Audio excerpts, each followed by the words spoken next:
করব অরিওর আইসক্রিম। তো তার জন্য দেখো এখানে অরিও বিস্কিট নিয়ে নিয়েছি, আর কিছু বিস্কিট মধ্যখান থেকে এই যে এইভাবে ভেঙে, মানে এইভাবে দুটো জয়েন্ট থাকে খুলে তার মাঝখান দিয়ে ক্রিমটাকে বের করে রেখে দিয়েছি। আর এখানে দুধ বেশ ভালো করে জাল দিয়ে নিয়েছি এবং এটা এই অরিও বিস্কিটের মধ্যে ঢেলে বেশ ভালো করে ব্লেন্ড করে নেব। দেখো একটা ক্রিমি টেক্সচার হয়ে গেছে।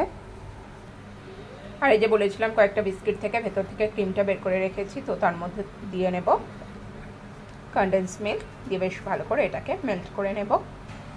দেখো এখানে 4টে জলখাবার গ্লাস নিয়ে নিয়েছি, মানে এগুলো সবই কাগজে।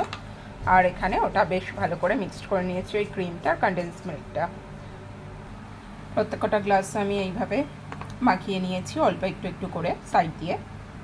এবার একটা অরিওর একটা বিস্কিটের একটা পার্ট খুলে সেটাকে গ্রেট করে নিয়েছি আর সেটা এইভাবে ছড়িয়ে দিচ্ছি। এই যে বেশ ভালো করে দিয়ে নেব। দেখো আমার মনে হচ্ছিলো দুধটা কম হয়েছে, তাই আর একটু দুধ দিয়ে নিলাম, নিয়ে আবার একবার ব্লেন্ড করে নেব। আর দিয়ে নিয়েছি একটু চিনি, কেননা চিনি আগে অ্যাড করিনি।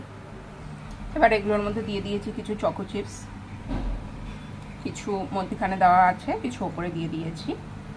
দিয়ে নিচ্ছে আবার কিছু একটা অরিও বিস্কিট গ্রেট করে। দেখো এইভাবে অ্যালুমিনিয়াম ফয়েল দিয়ে এগুলো সবগুলোকে র্যাপ করে নিয়েছি, আর তারপরে একটু করে ছুরির সাহায্যে কেটে নিয়েছি মধ্যখানগুলো দিয়ে। এবার ভালো করে আইসক্রিমের কাঠিগুলোকে ঢুকিয়ে রেখেছি। তো এবার জাস্ট এখান দিয়ে এই ফুটো করা এটা দিয়ে ঢুকিয়ে দেবো এইভাবে। এবার এগুলোকে ওভারনাইট ডিপে রেখে দেব।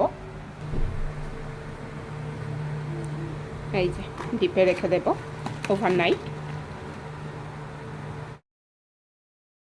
রেখে দেওয়ার কথা ছিল, বাট ভেরি আনফর্চুনেট কারেন্ট চলে গিয়েছিল। তো এটা খুব একটা বেশি ভালো জমেনি, তোমরা বুঝতেই পারছো। কিন্তু এটা যদি ওভারনাইট থাকতো বা মিনিমাম 2 to 3 আওয়ার্স থাকতো, তো অবভিয়াসলি এটা বেশ ভালোভাবেই জমে যেত। তো এটাকে এখন কেটে নেব, দেখি কেমন গলা গলা আইসক্রিম হয়েছে। যেহেতু বাইন্ডিং হয়নি সেই জন্য এটা খুলছে না, বেশ একটা গলা গলা ভাব আছে, তো কোনো প্রবলেম নেই। এটাকে চামচ দিয়ে খেয়ে নেব। এই যে দেখছি, মানে এইটুকু আইসক্রিম হয়েছে।